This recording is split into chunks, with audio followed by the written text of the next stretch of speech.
Welcome to In Between, a space for anyone living in the liminal spaces between heaven and healthcare. I'm Melanie Elaine, woman of the bees. I've been in and out of dialysis since I was 15. This podcast is my hive, a place for truth telling, the kind of wisdom you only earn by surviving. If you're here and you're already a part of the swarm, let's begin. Today's episode: what I wish someone had told me. When I was first diagnosed with renal kidney failure at 15, I didn't know what I didn't know. You don't know how bad I wanted a clear answer on how to survive this. Mind you, at that age, I'm not thinking about survival. I'm not thinking about, being prepared.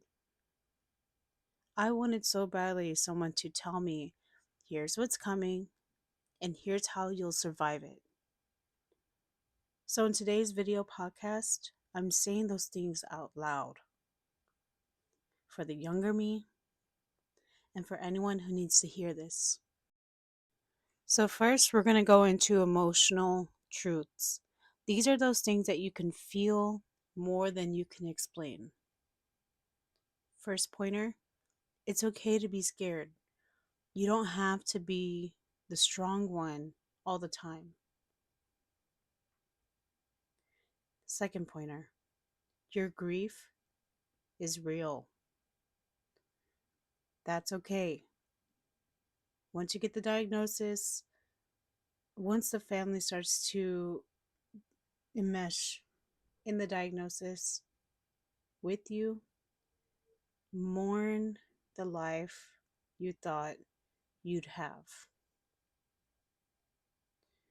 Third pointer: you will change, and that's not a failure, despite the diagnosis name of kidney failure or renal failure, okay?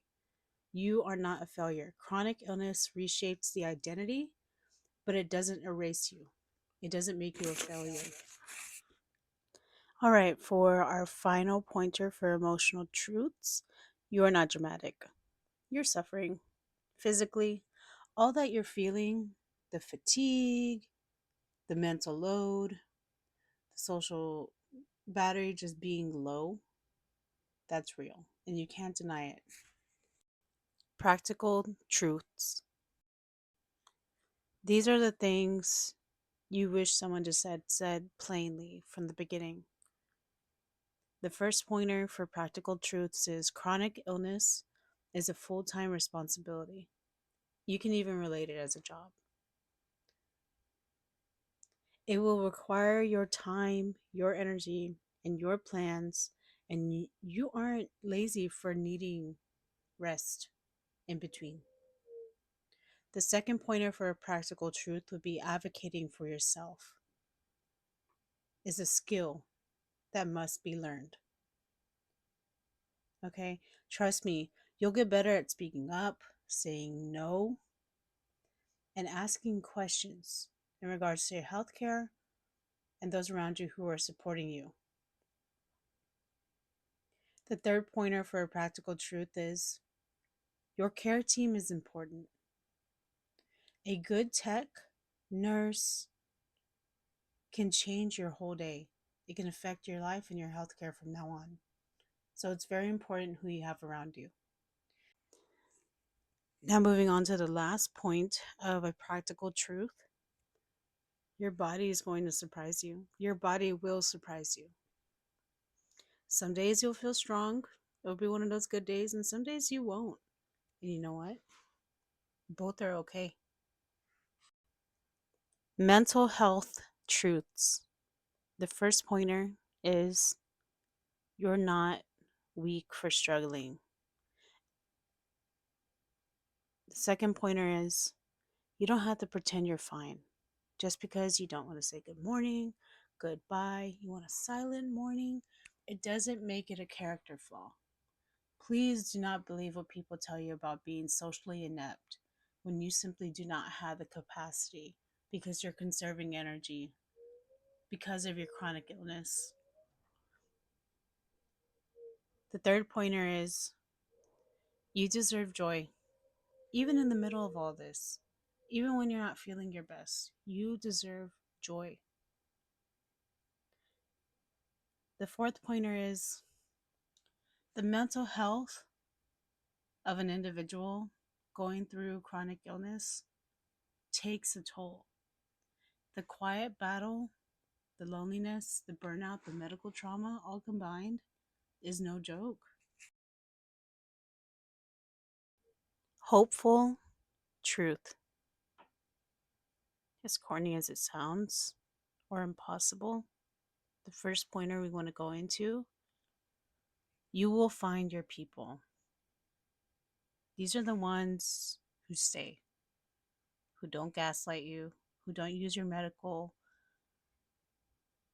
issues, diagnosis as a means to justify an overextended care,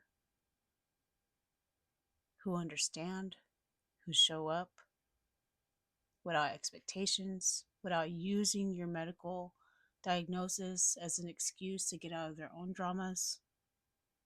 Second pointer is you will build a life around this, not in spite of it. It's going to be a life that's still meaningful, creative, and most importantly, yours. The third final pointer before we go into closing out this video podcast, you are more than your diagnosis. You are a whole person with dreams, humor, softness, and most importantly, fire. Because it takes fire to go through what you're going through. If you're still here listening and you're somewhere in your own in between, I want you to imagine a small bee landing gently on your shoulder. Bees don't rush, they move with intention. They rest when they need to.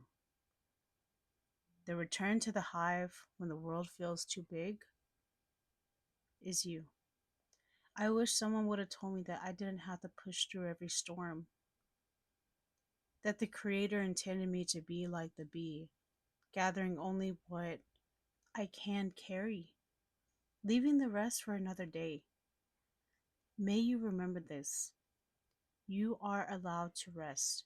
You are allowed to return, and you are allowed to build sweetness in the middle of all of this. Until next time, take care of your wings.